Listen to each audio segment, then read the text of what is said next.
As you all might know, the UFC updates their men's rankings, their division rankings, the pound for pound rankings every Tuesday, and we get to see the aftermath of the events every Tuesday. So today, post UFC 320, they update their pound for pound rankings. So let's go over that because I got a real problem with what the fuck is going on today. Ilya Taporia is number one. Cool. Islam Makhachev number two. Cool. Marab number three. Cool. Hamzat 4, I don't agree whatsoever, not at all. Alejandro Pantoja 5, cool. Alex Pereira moves up 4 spots to number 6, fine. Alexander Volkanovski moves down to 7, insanely disrespectful, but we'll get to that. Jack Della Maddalena is at number 8 over Tom Aspinall, who's at number 9. I do not agree with that whatsoever. Dricus du Plessis at 10. He's the first of the non-champions. He was also the highest of anybody who isn't a champion at this point. He was the highest ranked pound for pound at some point. He was number 3 or 4, I believe. That's the highest he charted. Ankalaev, who just lost the belt to Alex Pereira, is at number 11. He moved down. And then Max Holloway, Bilal Muhammad, Arman Tsarukyan, and Shavkat Rakhmonov somehow make the fucking list, even though they haven't fought in 18 months and a year, respectively. I don't fucking know how they are in the pound for pound rankings whatsoever. I saw this tweet earlier. They just throw random inbreds in the last few spots. They do, because I don't know how those two are in the fucking final spots. But before we get to my list, I'm gonna give y'all the definition of pound for pound. What Google says. So in the UFC, pound for pound refers to a hypothetical ranking system that aims to determine the best fighter in the organization, regardless of their weight class. So it measures skill, technique, record, and performance, and then factors out physical advantages of size and weight to say who's the best fighter, basically. Now here's my list. Boom. If you're probably wondering, like, damn, you made this? This is so greatly edited and this and that. Yeah, I made this myself. That's why it looks so dog shit. But this is my list, so we're going to start from the top. Actually, let's start from the bottom. Only makes sense. Number 15 is Sean Brady. Sean Brady's he's on a hell of a run lately. He just beat flawed logic by me. He just beat Leon Edwards. I'm sorry. I should have thought about that. I got to take Sean Brady out and put Bilal at that 15 spot. It only makes sense because Bilal was just recently champ and Bilal beat up Sean Brady. He actually KO'd Sean Brady. So I'm going to change that on the spot right there. Bilal should be at the 15 spot over Sean Brady. So imagine that's Bilal right there. But Bilal was like number 5 pound for pound. He overthrew Leon Edwards, who was number 3. I mean, he put up a decent fight against Jack Della Maddalena, but he got dominated. He lost convincingly, but he didn't get Ankalaev. So, Bilal should be number 15. Arguably should be above Magomed Ankalaev, but not really. But Yuri Prochazka, I've got Yuri on the list over people like Shavkat and Arman Tsarukyan. Yuri has a better record than them. He's a former champ. He's got a way better record than them, and I think regardless of weight class or like physical advantages, Yuri's got the heart. He might not have the best technique. He might not, but if you were to put Yuri at flyweight, you're not taking him out because he'd have a different fucking chin at fly. He'd be unbeatable at flyweight because you wouldn't be able to sub him and you wouldn't be able to knock him out. If you put him at lightweight, I don't want to make that argument, but like you know what I mean. Yuri's number 14, man. Ankalaev's only on the list because he was just champ recently and he did beat Alex Pereira. So Ankalaev gets to 13. I wish I could put him lower. I wish I could put him below Yuri, but he beat Alex Pereira and Yuri lost to Alex Pereira twice by KO, one of the most dominating defeats that we've ever seen in a championship fight. So I got to put Ankalaev above Yuri. But you know who I'm not putting Ankalaev above? Nasruddin Imavov. Now, he's flying under the radar lately. He really is. He's got great performances. He's beating everybody that he fights, and he's beating them convincingly with ease. Not with ease. with ease, man. He whooped Kyle Braujo. There was little to any what's the word? Any weight, not weight. There was little to any like nervousness in my heart that he was not gonna beat Kyle Braujo in that fight. He was in control of that fight from start to finish.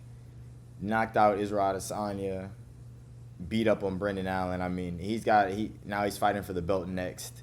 1,000% he's fighting for the belt next. If he's not, we're gonna have a problem. But Nasruddin's number 12. Max Holloway needs no explanation. Max Holloway, what is Max Holloway in this one? Max is number 12 because he's below Ankalaev. I've got Max the second highest out of any non-champ. Max beats everybody that he fights outside of the greatest of all time. Let's just say that. That's the only way you gotta put it. He's at featherweight beating everybody. He goes up to lightweight, dominates Justin Gaethje, and then knocks him out. And we don't have to talk about that. The most infamous KO ever at this point. He's only lost to the greatest of all time. He's only lost to Alexander Volkanovski and Ilya Topuria. He's lost to two of the top 10 fighters ever. But regardless of weight class, I mean, he goes up and beats Dustin Poirier in his retirement fight.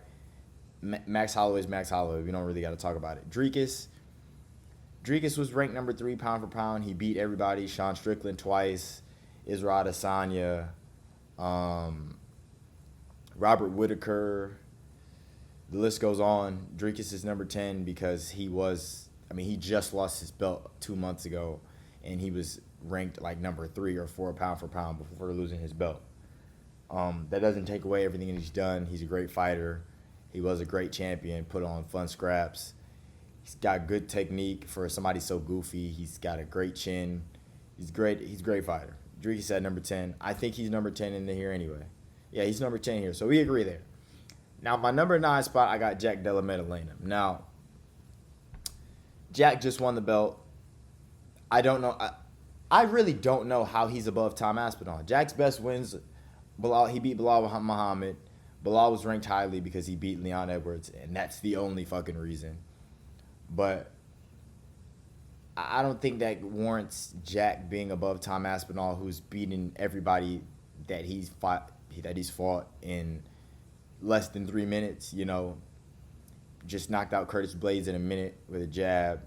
Just knocked out Sergey Pavlovich. Took out Volkov in 3 minutes. Like, we know Tom Aspinall. I think he should be above Jack Della Maddalena. I think he's got a better resume. And I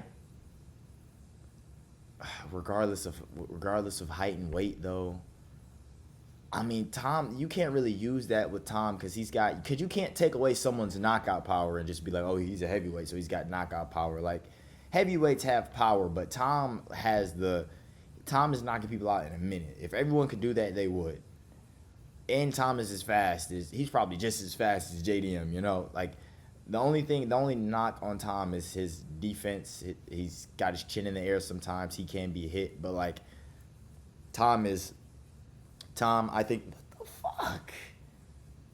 The fucking fly in here, bro.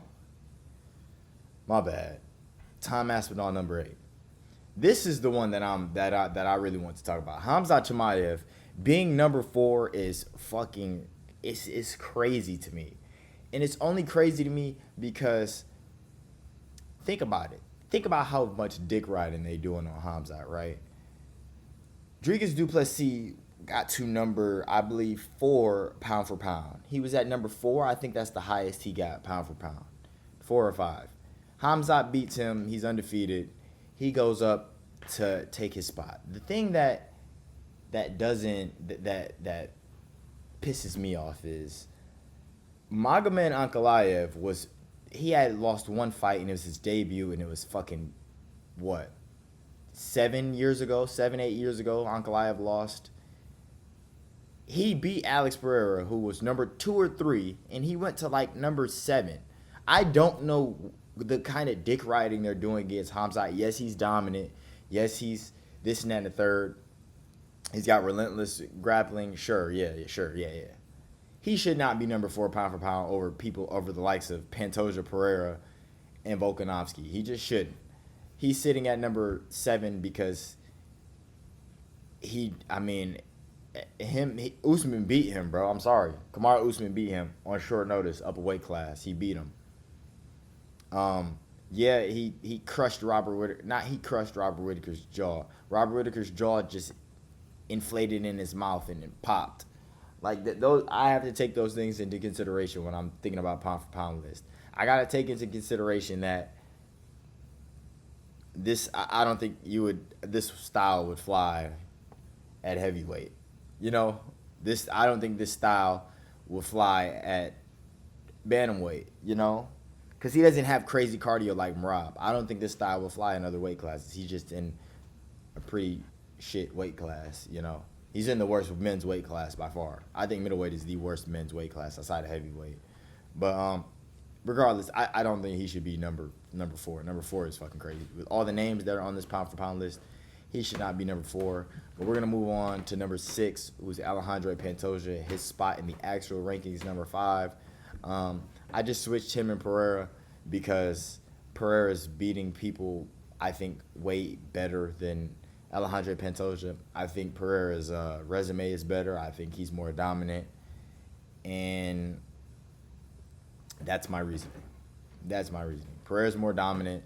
He beat his tall task. He beat his number 1 task, who everybody thought that he couldn't get by, and Alex is gonna lose this. He was a fucking plus 270 underdog and had his best performance yet against his hardest challenger. I think Pereira's number 5, and I think that's a good spot for him.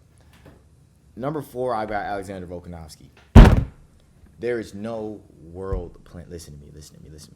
There is no planet Alexander Volkanovski should be number 7. None at all. This is insanely disrespectful to have Volkanovski at number 7. Everything he's done in his career, pound for pound, doesn't just exclude what you've done in your career, and it's not just like a recency thing. It can't be just a recency thing, because this list would be completely different if it was just a recency thing, because Merab would be number 1, Islam would be way below, Pantoja would probably be number 2 if we were just doing what happened like in the recent times or like the last couple months or a year. Islam would not be this high. Neither would Hamza. Hamza would probably be like number 10. So I don't want to. This is not a recency thing. Alexander Volkanovski is one of the greatest fighters ever. He just beat a very game opponent in Diego Lopez. We've seen him go up a weight class and give Islam Makhachev his hardest fight to date, outside of the one that he lost, obviously. He gave Islam the business, and he should have won that fight. Volk's number 4. We don't even, this is Alexander Volkanovski, people. One of the greatest, one of the top 3 greatest fighters of all time. Argue with the wall. And this is the one I want to talk about. Islam and Merab. Well, this is not the one I really want to talk about, because I think this could change drastically if Islam beats Jack Della in a month. Islam is going to go to number 1 if he beats Jack Della Maddalena at MSG. But for now, Islam hasn't fought since January, and Merab has fought 3 times in the last 10 months. You want to look at this stat? It's hating because of just the excuses that he gives, but is it really excuses, though? Merab's fought 3 times in 2025. He's fought, all his opponents were in their prime. I know you can say Corey's prime might have been a couple years ago, but Corey's looked the best he's ever looked in his Merab fight. He just wasn't enough to beat Merab. He had 49-45 in this fight. He absolutely destroyed Sean O'Malley in their rematch. And then he had a great test against Umar, and he overcame it. That does more for me than Moicano on 1 day notice. That does more for me than old man Dustin Poirier coming off 1 win against Benoit Saint Denis. And there's no one else in the division for him to fight, because Justin Gaethje just got his head knocked off by Max Holloway. That does more for Merab's resume, does more for me. And you got to think, bro, Islam's last 3 fights were 23, 24, and 25. That is crazy. Merab has had 3 fights this year, and Islam's last 3 fights were 23, 24, and 25. All against very weird circumstances, like Moicano 1 day notice. That's Moicano, bro. Volkanovski, weeks notice, 10 days notice. off the couch, off surgery. Like these things come into consideration when you have a fighter that's fighting every 3 months and that's destroying his competition. So yeah, I got Merab at number 2 over Islam. Merab can be number 1 if Merab fights Peter Yan in December and he does him just like he did in the first fight. Merab is above Ilia Topuria because Merab's thing is cardio. Like Merab, and now he's starting to develop in other aspects of the game. So you can't take away his cardio if you say, "Oh, put Merab at heavyweight. He won't have the same cardio." Merab's thing is he's got grit. He's got the grit of hell. He's got cardio out of this world. He needs to be inspected. He's got the chin of hell, and he has a nonstop motor. You can't take those away if you say put him at heavyweight, put him at lightweight, put him at this, that, and the third. He would run through everybody if he was their size, honestly. Somebody with a crazy chin, crazy cardio, and developing in their stand-up, he would run through everybody in every other weight class if he was like in their respective weights. Merab's number 2, and then Ilia, don't gotta really give you an explanation for Ilia. I mean, dominating all these GOATs, moved up a weight class, obliterated Charles Oliveira. Don't really gotta make too many explanations about that. But yeah, man, that's my pound for pound list. I think this is way better, especially this end, man. Especially this. How is Arman Sarukian number 14 pound for pound? There are so many fighters that have fought multiple times, and Arman hasn't fought since last April. How is Shavkat, who looked like dog shit in his last fight, and his last 2 fights were very underwhelming, how is he number 15? The man was unranked. John Jones retired, and he moved up. Or no, I don't even think John Jones retired. I think someone lost, and he just moved up into the top 15. I don't get that. They just had to put someone somewhere, and then they're going to make the excuse of, oh, this is media-driven. It's never media-driven. All the fights, every robbery decision that you think goes to the star, all these fights, they're not media-driven. They're driven by the company. But that's my list, man. Hope you enjoyed the video. More content coming soon.